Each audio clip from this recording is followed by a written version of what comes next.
I'm Owen from OTech, and this is the Supernova Workstation PC. It is a PC for 3D modeling and rendering that I built for a client. Let's take a look and kind of do an overview of all the parts in this build. This is the Supernova Workstation.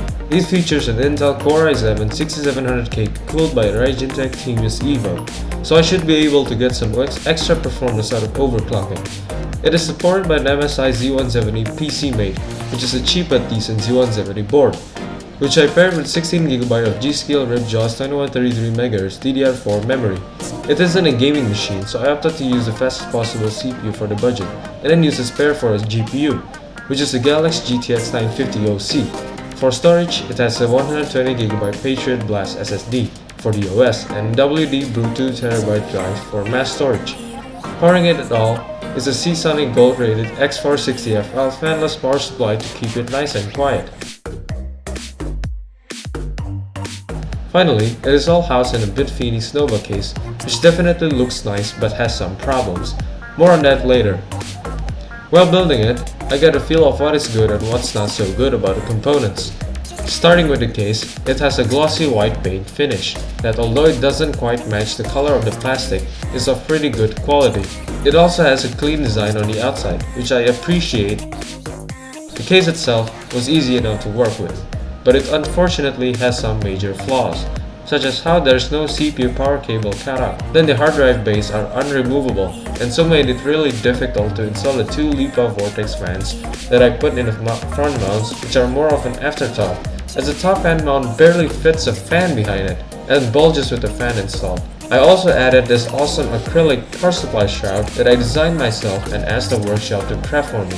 The other components all worked as expected and installs without a hassle, except for the CPU cooler, which took me an hour to install, with its horrible mounting system that was hard to get to. Seriously, Raijintek, please revise your mounting system, it's just awful. Other than that, the cooler works great, cooling the 6700K, and all I did was modded the fan with some white duct tape and a fan shroud to make it less red. Then I also set up a conservative fan curve where the front and intakes and exhaust fans completely stops at idle, so this PC is very quiet. I managed to overclock the 6700K to 4.5 GHz with 1.24 volts, but I had to put in 1.28 volts to counter the massive V-droop this board has, which has no LLC settings.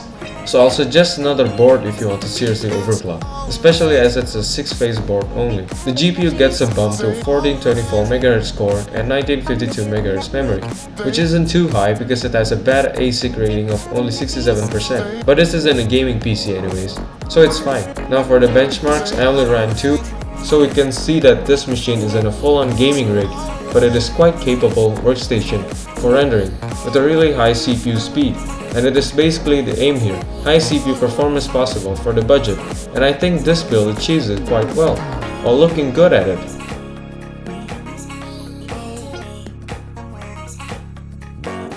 That about wraps it up, guys, so I hope you enjoyed the videos.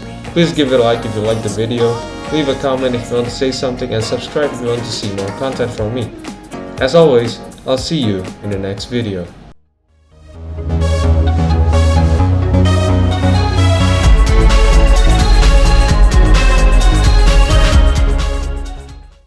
Today we're going to take a look at the R9 380X Nitro from Sapphire, which aims to take the spot between the GTX 970, R9 390, and the GTX 960/R9 380. We'll take a quick tour of the box. The card is based on the newer AMD GCN 1.2, so it features all the usual and new AMD features such as liquid